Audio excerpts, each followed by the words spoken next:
Assalamualaikum warahmatullahi wabarakatuh. Kami dari kelompok 4 Sejarah Sastra akan mempresentasikan mengenai pertumbuhan dan perkembangan sastra angkatan 45. Mohon disimak ya teman-teman. Materi yang pertama mengenai latar belakang angkatan 45 akan disampaikan oleh Mbak Fitri.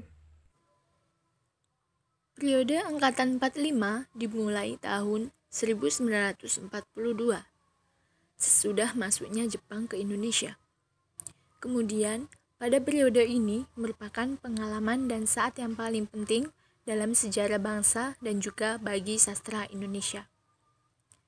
Sastra angkatan 45 adalah sastra yang berkembang dari tahun 1945 sampai sekitar tahun 1950-an.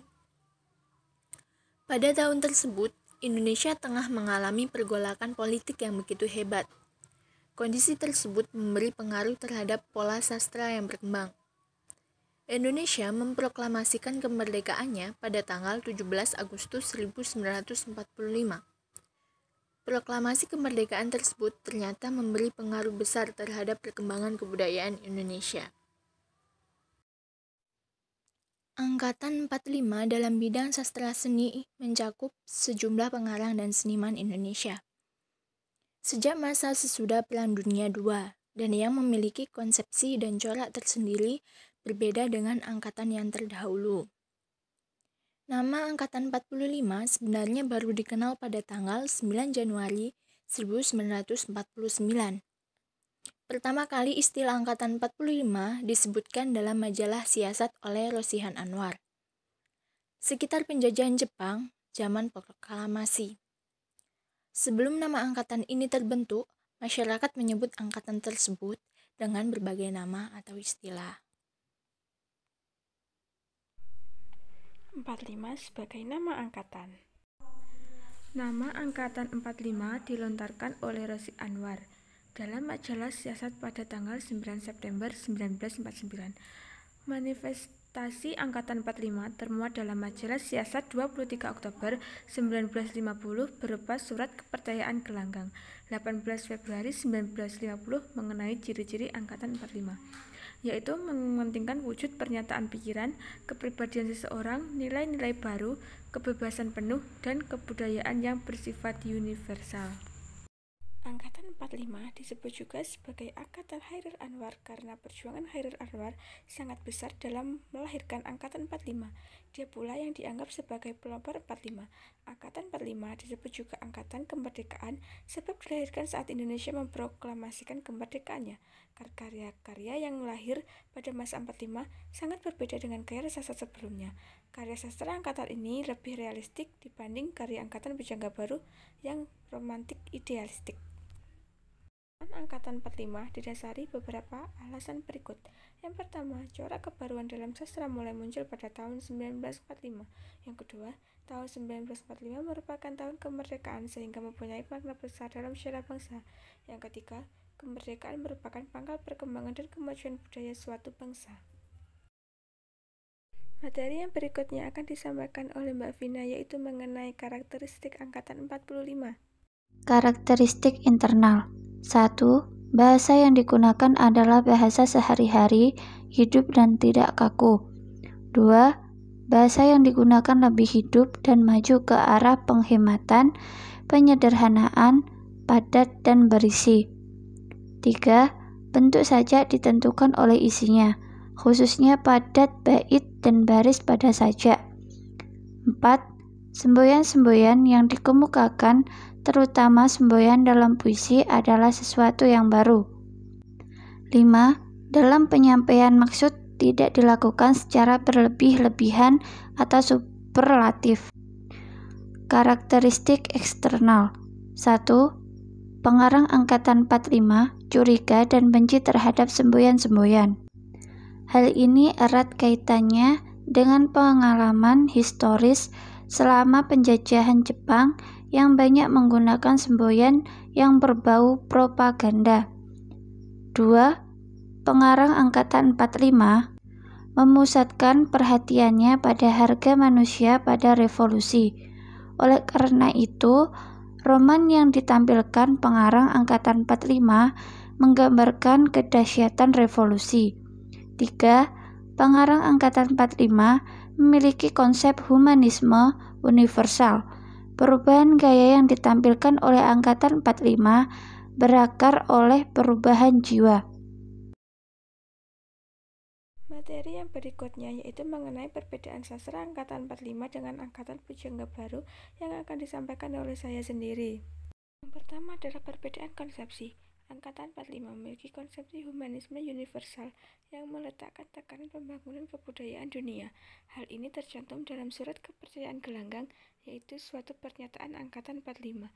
Sementara pengarang Pujangga Baru memiliki konsepsi yang menitik beratkan pada perjuangan pembentukan budayaan persatuan kebangsaan.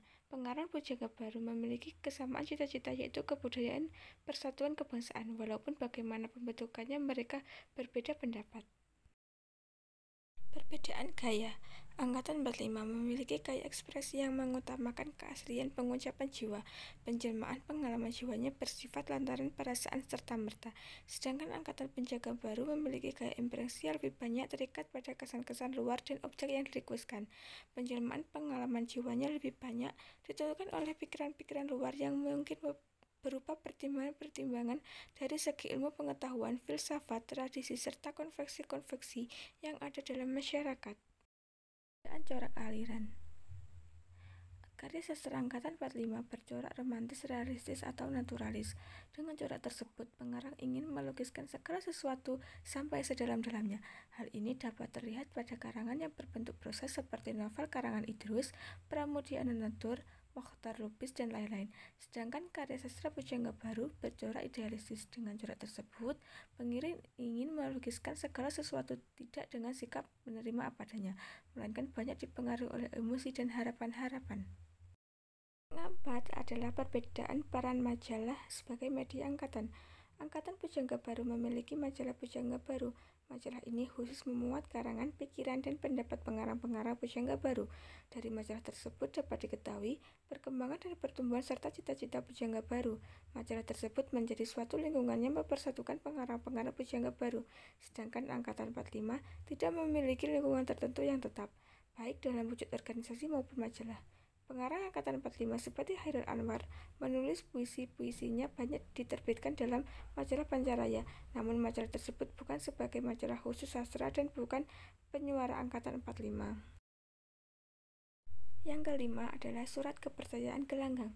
Surat Kepercayaan Gelanggang merupakan sikap dan pendirian Angkatan 45, meskipun pernyataan tersebut dibuat pada tanggal 18 Februari 1950 dan baru disiarkan dalam majalah Siasat Pimpinan Rosiah Anwar pada tanggal 22 Oktober 1950. Bahkan Surat Kepercayaan Gelanggang tersebut muncul setelah Chairil Anwar meninggal setahun sebelumnya, yaitu 1949. Berikut ini merupakan materi yang terakhir, yaitu mengenai sastrawan dan karyanya Angkatan 1945 yang akan disampaikan oleh Mbak Fitria Indah. Saya di sini akan menjelaskan mengenai sastrawan dan karyanya Angkatan 1945. Yang pertama, Chairil Anwar, lahir di Medan 1922 dan meninggal 1949. Ia menjadi pelopor Angkatan 45 ini. Karya yang dihasilkan olehnya ialah Kerikil Tajam dan Yang Terampas dan Yang Terumpun, Deru Campur Debu, dan Tiga Menguak Takdir. Yang kedua, Rifai Apin. Bersama Asrul Sani dan Chairil Anwar, Rifai Apin mempelopori Angkatan 45. Rifai Apin aktif menulis sajak, diantaranya adalah Tiga Menguak Takdir. Yang ketiga, Asrul Sani. Lahir di Sumatera Barat tahun 1926. Dia termasuk juga pelopor Angkatan 45. Asrul Sani aktif berkarya dalam dunia sastra. Dia banyak menulis sajak, cerpen, dan drama. Asrul Sani terus aktif berkarya pada masa-masa setelah ini. Bahkan beliau aktif mendalami bidang seni film. Yang keempat, Idrus.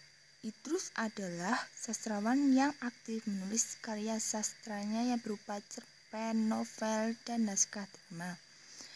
Karya diantaranya Surabaya, Jibaku Aceh, Keluarga Surono, Dari Ave Maria ke Jalan Lain ke Roma, dan Dr. Bisma.